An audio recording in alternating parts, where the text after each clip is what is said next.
Grant, so while these shows were going on for MTM, you had a business to run. How did you run that business? How did you structure that business? You were the titular head of that business? Yeah, I had a couple of key people. Arthur Price, who was there from the beginning, who did the business affairs, which meant he dealt with the networks, I mean, the money part of the thing. He dealt with them and the talent. And I will say that I've said this before. I didn't invent it, but somebody said it to me. He was the best number 2 guy in broadcasting and production, and he turned out to be a terrible number 1 later on. But he was very good at what he did, and not long after this was just before the dramatic period, and this man played a big part in the conversion. I hired Stu Irwin, who was at Universal. Actually, I hired him for the 4th time in my life. Once I hired him from CBS to Benton and Bowles, and then I hired him at Universal. And then I hired him at MTM and later at a company called GTG. He was the son of a famous father. His father was an actor, and his mother and father had one of the very early television situation comedies. And so he's a terrific guy, now retired and living in San Diego. And those 2 guys, Stu on the dramatic side, particularly relating to Stephen and Bruce, Bochco and Paltrow, and some others, and Arthur doing the business affairs. So there was a sort of a tri-cornered thing that worked, and it gave me the chance to do whatever I wanted to do, and what I wanted to do mostly was hang out with the creative people, and that's what I did. And where did Mel Blumenthal fit into this? He worked for Arthur. Mel is a lawyer, and I'm not close to Mel these days, so we don't want to really talk about him a lot. But when I left, Arthur became the president of the company, and Mel became the number 2 guy. And I've never thought of it this way before, but he didn't even turn out to be a good number 2 guy. And Arthur was... He's a good lawyer, though. Arthur was Mary's business manager? He was, originally. He only had a few clients. He had I think they had Andy Williams at one time, and Arthur, not Arthur, but Roger Miller, who died, the singer, and 2 or 3 others. And Arthur split off from that. There were 3 of them, and they were managed in the management business. He had originally been at GAC, the agency, and then he was with the company all the way. And at this point in your life, your marriage to Mary was breaking up? Well, it took a while. You know, we tried hard not to let that happen, but it obviously happens a lot, about 50% of the time these days, I'm told. But it took, in her, she said 17 and a half years, I say 18, and so we have that little argument between us. But we built a couple of houses, you know, to try to change the scenery and do all kinds of things, and we had a little trial separation of 4 or 5 months, and it just ran out of gas, you know, and that's the way it should be. I mean, you don't want to. I often wonder what happens to a star when their major vehicle ends, and what do they do for an encore? Was Mary in that position? Well, as it turns out, I think she's made some bad choices. Just to be clear about it, we're very good friends. I am lucky to be very good friends with both of my ex-wives, both of whom were really wonderful women. In Mary's case, in answer to your question, I think she's taken some bad advice, and it was unnecessary because she's one of the brightest people I've ever known, and she could, but she's driven to work. She's still doing it. She's about to try something with Valerie Harper, which I have suggested to her she not do, and she suggested that I butt out, that she wanted to do it. She's just a worker. I mean, she's got a wonderful place up in New York State where she raises some horses, and where you or I would be very happy to sit and read a book, and she can't do that. She has to be out there.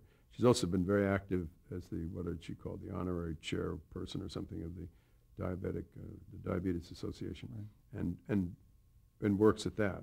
So it's not all just acting.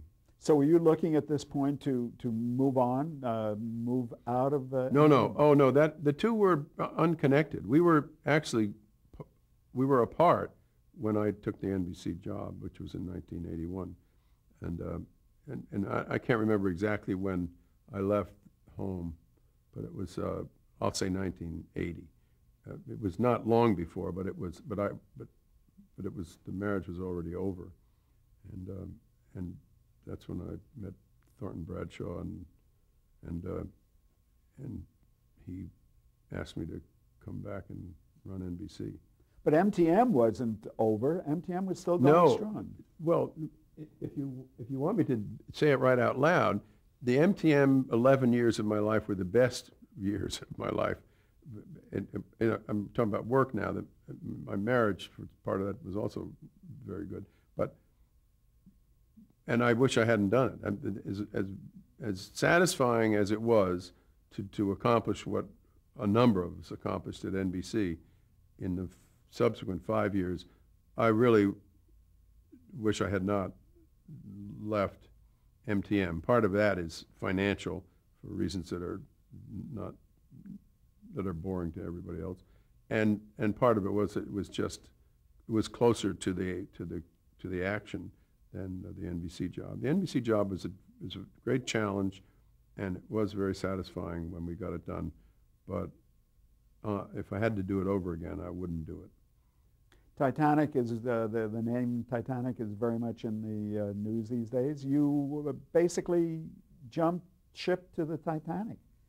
NBC was sinking. Well, that was the attraction again. I remember I'd been at NBC twice before, and I thought of it in very simplistic terms. I thought of it as a bunch of people, many of whom I knew, who were going down for the third time, and when Brad asked me to come back, and he did it in a very sort of clever way. First, he got me to tell him all the things that were wrong with NBC, and then he, in the next meeting, he said, "Well, why don't you? If you're so bright, why don't you come back and do it?" Put Thornton Bradshaw in perspective. Well, Brad was a guy. He was running ARCO, Atlantic Richfield at the time, or he was the president of ARCO, and he was on the board at RCA. And it was clear that Edgar Griffiths, his successor or his predecessor, was having difficulties, and so they replaced him with Brad.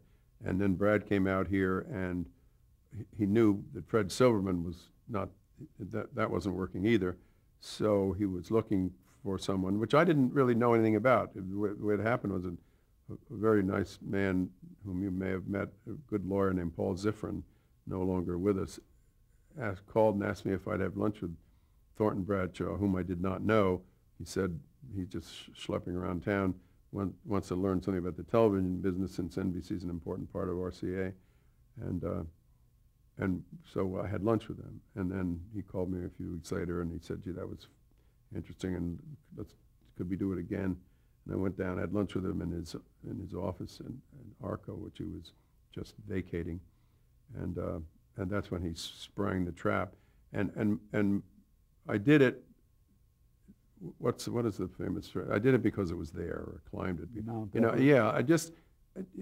But I was thinking in terms of the people in the company, and how much, not satisfaction, but I really wanted to be helpful if I could, and I thought I could.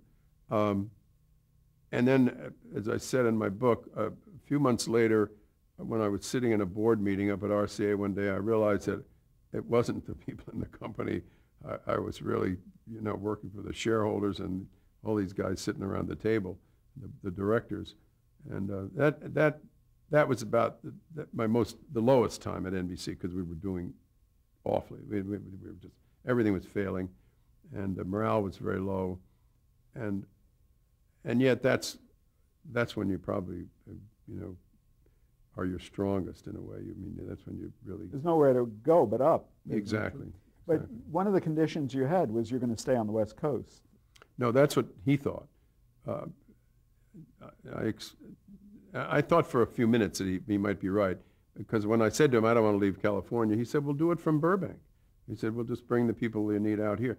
But as you know, there are an awful lot of things within a network that have to happen back there, like sales and Washington relationships and all those things.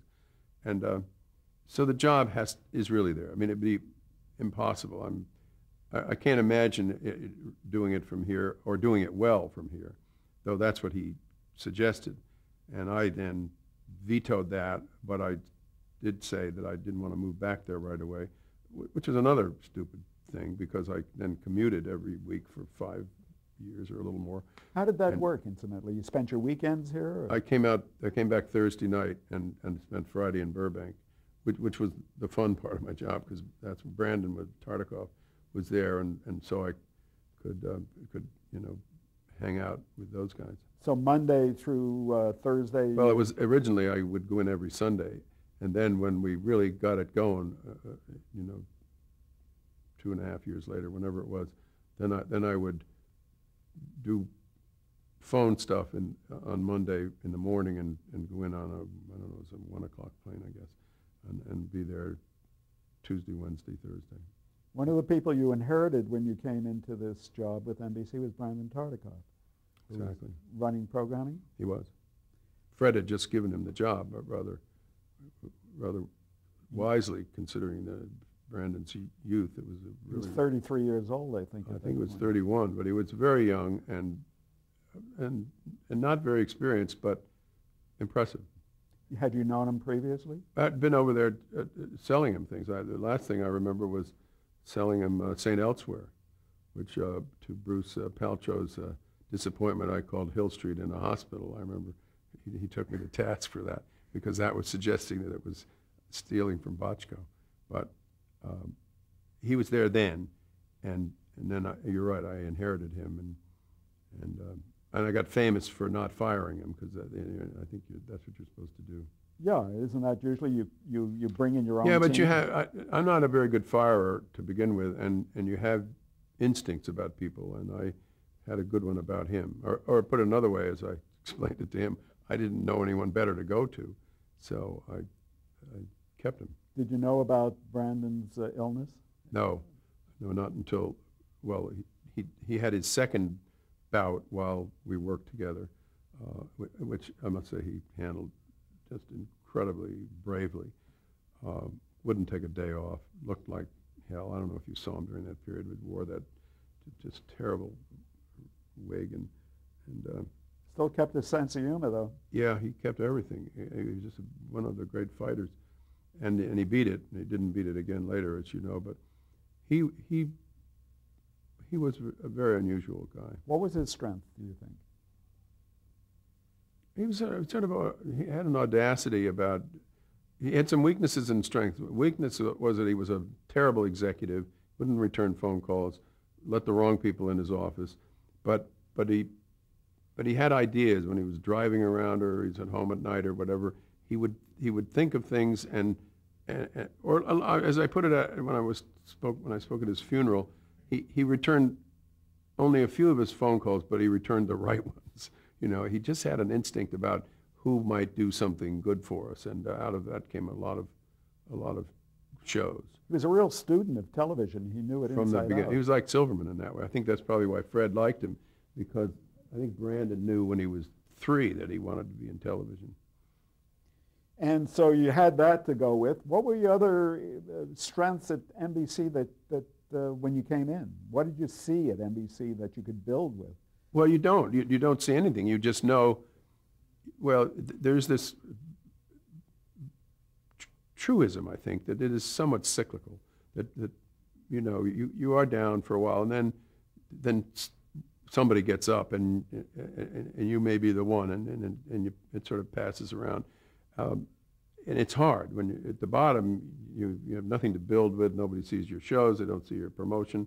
And so everything works against you. You don't have any building blocks to put new shows behind.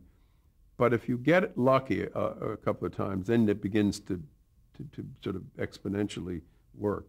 And it wasn't all stuff we were that proud of. And as I said the other night, my boutique speech became one about a department store. We had to have something for everybody. And so things like the A-Team helped. Cosby was a huge help, obviously, but only on one night. People always say Bill saved the network, and he certainly didn't do any harm to Thursday night, but he didn't do any good to Monday night either. I mean, we had to get lucky in a variety of places, and we did. Was Cosby the breakthrough? You weren't immediately successful in turning things around. No, but we began to occasionally. The A-Team, for instance, was Tuesday night at 8. That worked, and then that show out of the musical thing that we did, where Bill wound up for 2 years, that worked, and you know, the shows. This is where I got into trouble with RCA and why it cost me so much money, because I had to give up my interest in MTM, which I had put into a blind trust. But Hill Street, St. Elsewhere, and Remington Steele were all from MTM, and they were all successful shows and sold well.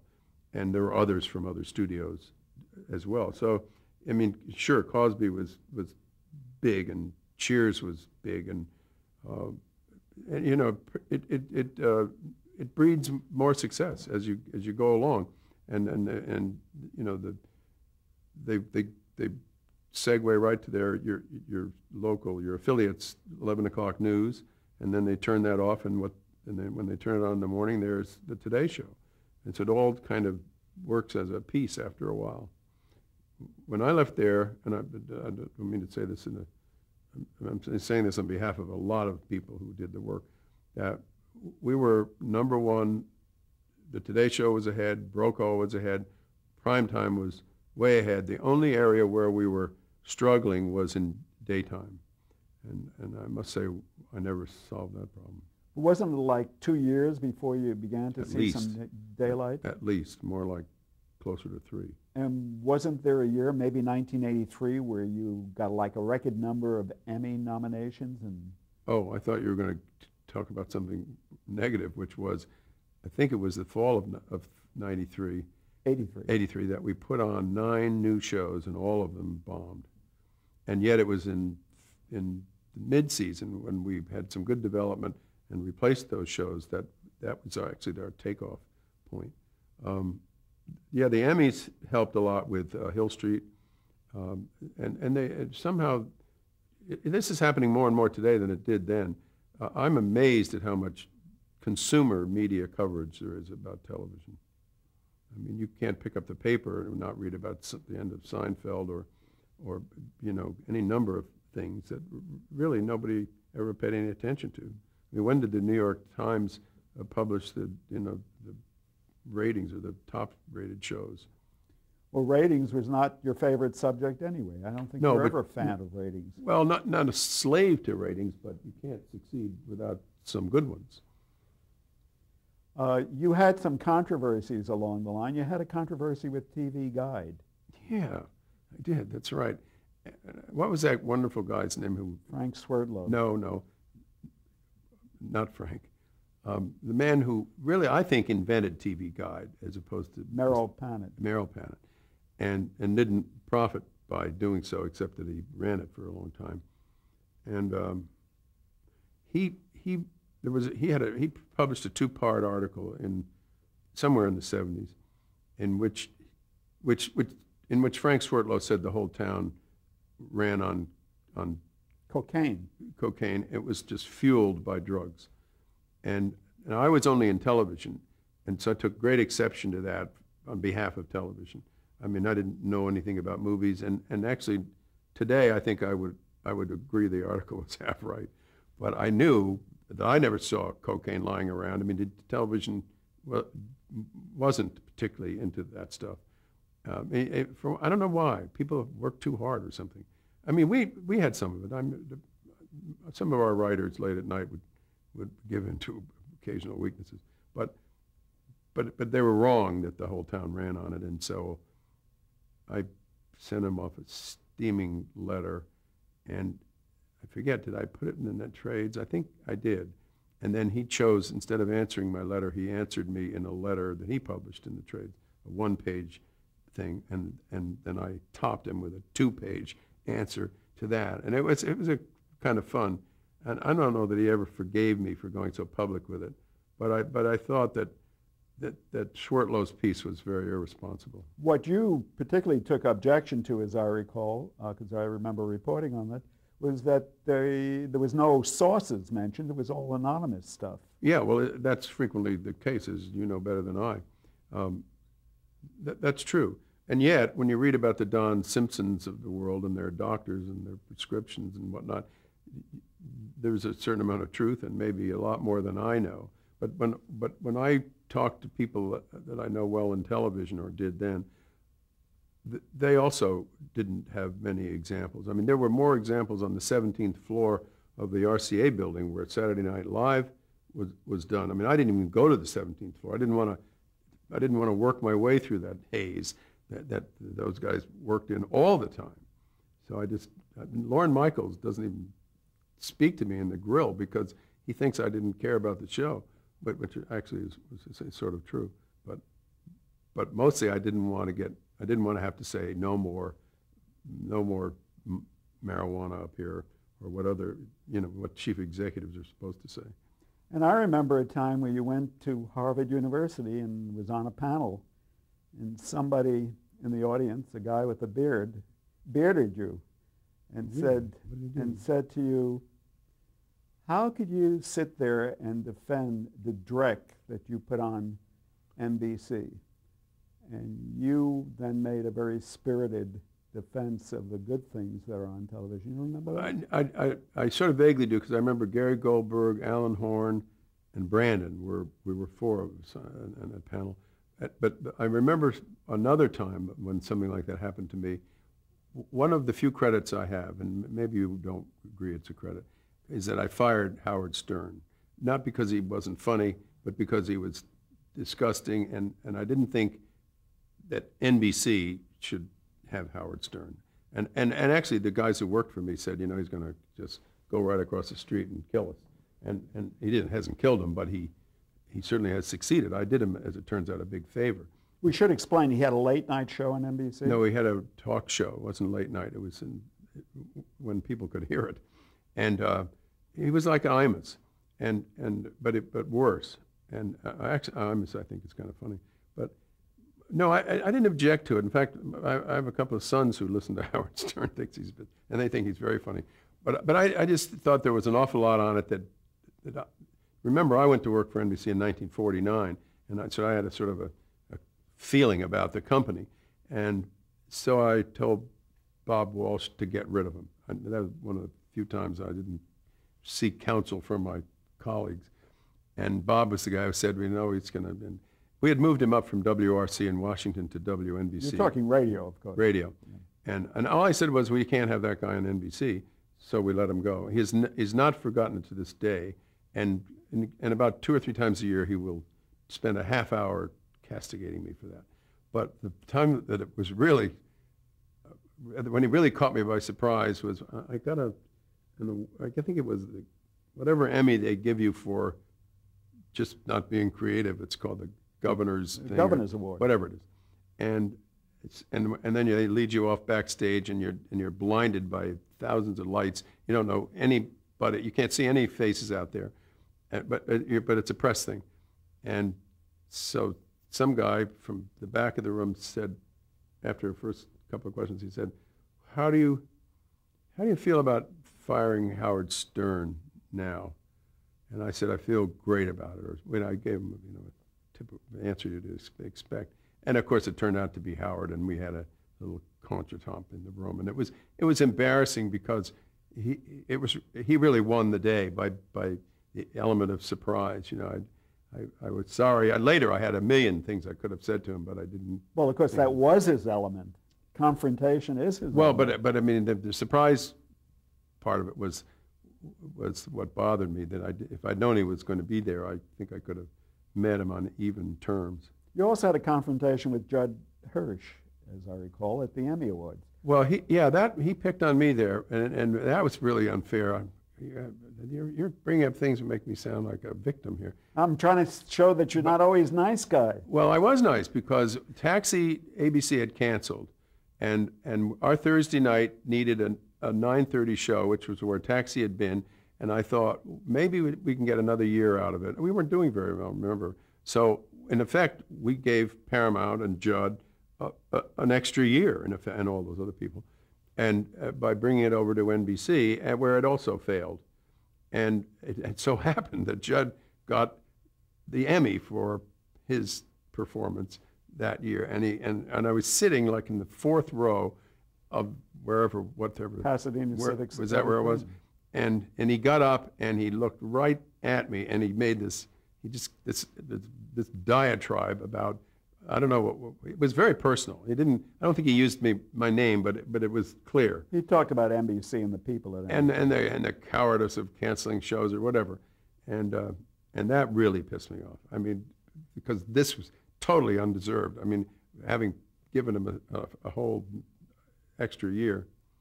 And then I scorned him on an airplane once with a very small retaliation. How did that happen? Well, he sent me a note. He was sitting somewhere behind me. And I think by that time somebody had told him that it wasn't a very nice thing to do. So he sent me a note of apology, which I ignored. Now, you were suddenly running He's a very good actor, by the way. I must say I'm a fan of his. You were running a corporation. You were running more than just a programming department. Now, how did you manage to do that? I don't know, because I didn't really know a lot about it. You do it with good people. Same way you make a television show. I inherited some wonderful people, only one of whom I had to let go. Because I had created a job that wasn't really the right job for him. Was that Bob Mulhone? Yes, it was. And I'd made him president, and it turned out that as chairman, I was really president. And so there was a lot of duplication, and our styles were different. In any case, he was the only one. And the rest of the guys, and some of this credit should go to Schlosser and some to Fred Silverman, I inherited, were all just waiting to do great things. Didn't you form some sort of like a war council? A chairman's council, I called it. And I did it for my own benefit because I was always on airplanes, and I needed to feel that I was always connected to the company. So I think it was on Wednesday afternoons we would meet for what could be an hour or 4 hours. There were 9 of us all told, and everybody had it. In the room, the whole company was represented, and they were just great guys, and just doing, the answer to your question is they resuscitated NBC, or we did, together. But, I remember talking to Brandon at that time, and he said you just had a calming and soothing effect. Yeah, that's right. But there was no point in getting very excited. To tell you the truth, I didn't even think we were going to make it, which it sounds very stupid since I took the job. But when I got back and found everything was in shambles and the morale was down the tubes, and I really thought we weren't going to do it. And I remember the first 2 times I got up at the Century Plaza and talked to the affiliates, the convention, I was just faking it, In fact, there's a phrase that I invented at the end of one of those speeches, the second year, I think, and I did it because I wanted to get off on a hopeful note, but not because I thought it was going to come true. And it was, I was talking about we were going to do good programming and it was going to work. And I said, our motto is going to be first be best, then be first. And that just caught on. And has, people have given me credit for, being prescient or whatever. And the truth is I was just winging. Hopeful. Yeah. You have to pause here, I'm sorry. Okay.